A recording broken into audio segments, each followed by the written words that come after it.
అందరికీ నమస్కారం అండి. నా పేరు ఉమామహేశ్వర్ శాస్త్రి. నేను ఇవాళ ఒక వీడియో చూశాను. జగన్ గారు ఒక యాప్ను రిలీజ్ చేస్తాను 10 రోజుల్లో అన్నారు. వారి కార్యకర్తలు అందులో జరిగిన అన్యాయాన్ని, ఆ అన్యాయం చేసిన ప్రభుత్వ అధికారుల పేర్లను నమోదు చేయొచ్చు. తర్వాత మా ప్రభుత్వం వచ్చిన తర్వాత వాళ్ళ మీద చర్యలు తీసుకుంటాం వడ్డీతో సహా అన్నారు. ఒకవేళ ఆయన ఈ యాప్ రిలీజ్ చేయడం అనేది జరిగితే అది చట్ట వ్యతిరేకమని నేను అనుకుంటున్నాను.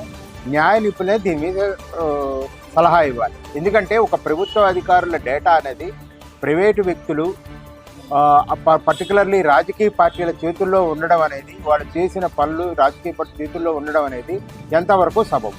సరే, జగన్ గారు మీరు ముఖ్యమంత్రిగా 2019 నుంచి 24 వరకు ఉన్నారు కదా, ఆ కాలంలో సీఎం గారికి చెప్పుకోవచ్చు అని సమస్యల గురించి మీరు రకరకాల మార్గాలతో డేటా కలెక్ట్ చేశారు. వాటి మీద మీరు సీఎంగా ఉన్నప్పుడు ఎంతమంది కంప్లైంట్ చేశారు, ఎన్ని సమస్యలు పరిష్కారం అయ్యాయి, ఈ డేటా ఏమైనా రిలీజ్ చేయగలరా సార్? అంటే ఇప్పుడు మీరు రిలీజ్ చేసే యాప్లో మీ కార్యకర్తల వరకైనా, లేకపోతే ప్రజలకు కూడా ఏమైనా వెసులుబాటు ఉందా?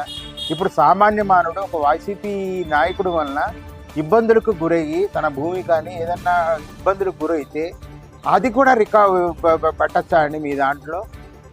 దీన్ని ఒక యాప్ని మీరు సత్ప్రయోజనాలకు వాడితే మంచి ఫలితాలే వస్తాయి. కానీ మనం ఉన్నటువంటి ప్రస్తుత పరిస్థితుల్లో స్వార్థ రాజకీయాల కోసం వాడుతున్నాం కాబట్టి ఈ యాప్ వల్ల దుష్ఫలితాలే వస్తాయన్నది నా అభిప్రాయం.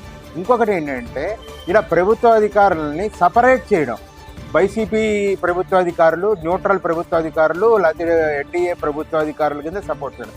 అంటే మీ కార్యకర్త ఎవరన్నా తప్పు చేస్తే పొరపాటున ఏదన్నా పొరపాటున అనే పదం వాడుతున్నాను చూడండి, ఒక అధికారి ఒక నోటీస్ ఇవ్వడము, ఒక చర్య తీసుకుంటే ఆబ్వియస్గా అతనికి కడుపు మండుతుంది, మండి అతని పేరుని ఎక్కిచ్చేస్తాడు అందులో. సో అతని మీద అతను చేసిన పనిని ఎక్కిస్తాడు. దానివల్ల ఏమవుతుంది అంటే, ఏమవుతుంది నేను చెప్పక్కర్లేదు, అది అందరికీ అర్థం అవుతుంది.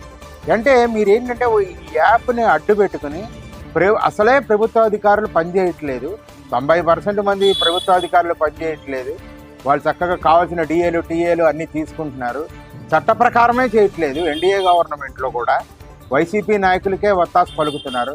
రకరకాల సంఘటనలు ఉన్నాయి సార్. అంటే ఈ ప్రభుత్వ అధికారులని బెదిరించడానికి, వాళ్ళని ఆ యంత్రాంగాన్ని నిర్వీర్యం చేయడానికి మీరు పన్నిన ఎత్తుగడగా భావిస్తున్నాను. ఇది చాలా తెలివైన ఎత్తుగడ అండి. మరి మా ఎన్డీఏ గవర్నమెంటు, సీఎం గారు, డిప్యూటీ సీఎం గారు లోకేష్ గారు